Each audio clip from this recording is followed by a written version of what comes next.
Так, туалет.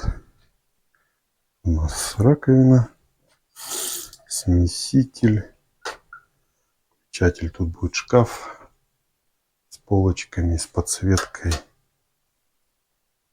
вентилятор, инсталляция, гигиеническая лейка. Тут все наши коммуникации, полотенчик, зеркало, теплый пол.